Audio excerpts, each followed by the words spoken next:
Hello and welcome to Brand Equities and Identities, Audit and Managing. My name is Julio Vasquez. Today we'll be talking about um, brand equity and brand identity, and we'll go in somewhat chronological order and how we deal with those things. This here is an overview of what we'll be talking about. So brand equity is the commercial value that derives from consumer perception of the brand name of a particular product or service rather than from the product or service itself. So a good example would be Walt Disney, which we talked about recently in class. Um, the brand equity is basically our expectation of anything that has the Walt Disney brand on it. The brand identity is how a business wants to be perceived by consumers. It is designed with 3 to 5 core elements to answer where is the brand going aspirationally, and it can also contain a brand's essence, which is basically a short message that summarizes what the brand is trying to convey. Here are some examples of brand equity built through purposeful brand identity efforts. Here we see some complex human values um, incorporated into the brand identity of these various brands and how they differ.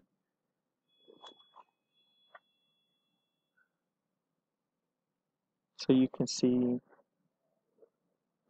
collective concerns on one side, individual concerns on the other. Uh, Basically opposite ends of basically levels of the ego that brands try to stimulate and target. Some elements of brand equity. First would be awareness. Is the brand well known in the marketplace? Uh, Unaided. So do people just happen to know about the brand and what it stands for without any clues? Reputation. Does the brand have a good or bad reputation? Differentiation. Does the brand have a point of differentiation? Does it stand out from the competition for in one particular aspect or another? Energy. Does the brand have energy or is it boring and bland? Relevance.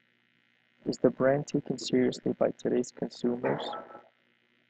Where else could the brand be considered relevant in the marketplace? Loyalty. Are customers loyal to the brand? And if so, why? What's the loyalty driven by? And extendability. Does the brand have the potential to extend to other products, like a master brand or an endorser? Okay. So brand equities and identities are interconnected to the brand's portfolio strategy.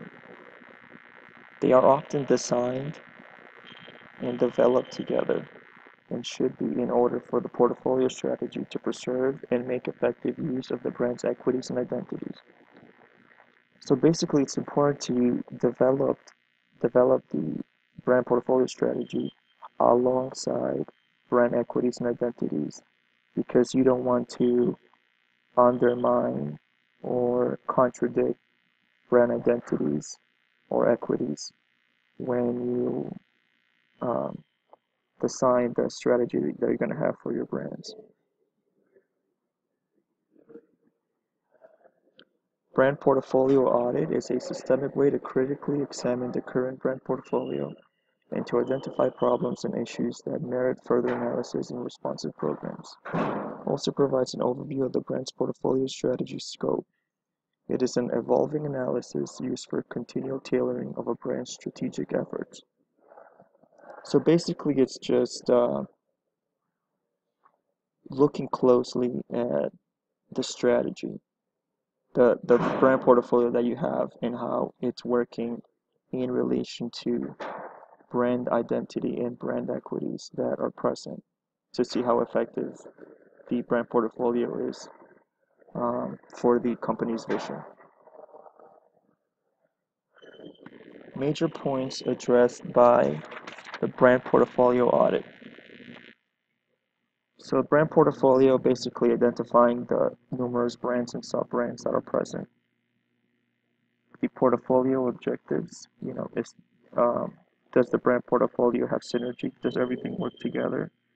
Are the brand roles uh, properly interconnected with each other? Is there clarity amongst the brands in the portfolio? The portfolio roles, which brands have which roles, and are they best fit to be doing those roles, basically. The brand scope, how are the different brands leveraged in relation to each other and to the company's vision? Is there potential to uh, expand certain brands either horizontally or vertically? Product defining roles, identifying which brands have um, like substantial roles in their particular market or product or category. Which brands have roles as endorsers or different or which ones have differentiators? Which brands are connected to each other? Brand portfolio structure is basically kind of like the hierarchy of the different brands within a brand portfolio. And the portfolio graphics, basically the way the brands look and are marketed. Is it appropriate to what they're trying to convey, to the portfolio roles, to the objectives of the portfolio, and to the company itself?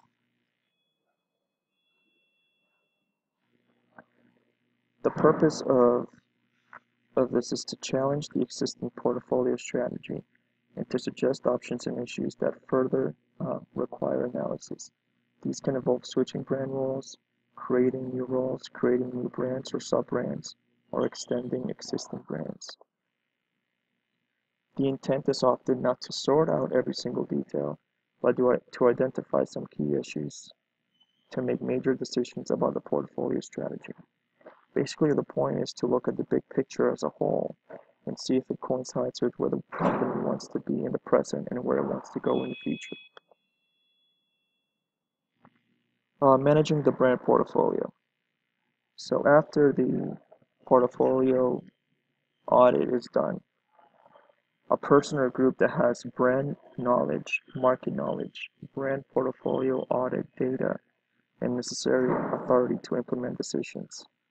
So basically, that would be the CEO or a person or group that receives input from the CEO, uses shared planning templates across all brands and markets to create, review, and improve the brand portfolio. Brand management is not a branding or a marketing activity, it is an organizational issue. So basically, with all the information collected from the audit and knowledge of the brands and the marketplace and authority from within the organization, um, the managing of the brand portfolio is done by using the same um, templates to plan how each brand in the portfolio is going to act, to be perceived, to look now and in the future. What's going to change? Um, the last part is the most important because it's not really about marketing. It's basically making sure the brand and brands in the portfolio are in line with the vision of the organization as a whole, now and for the future. Here is an example of brand strategy for Panasonic from 2011. It may not be the same now because, as we just learned, Strategies are always being altered, they're always changing, being improved, uh, based on not just trying to make them better, but on changing needs and changing strategies for a business.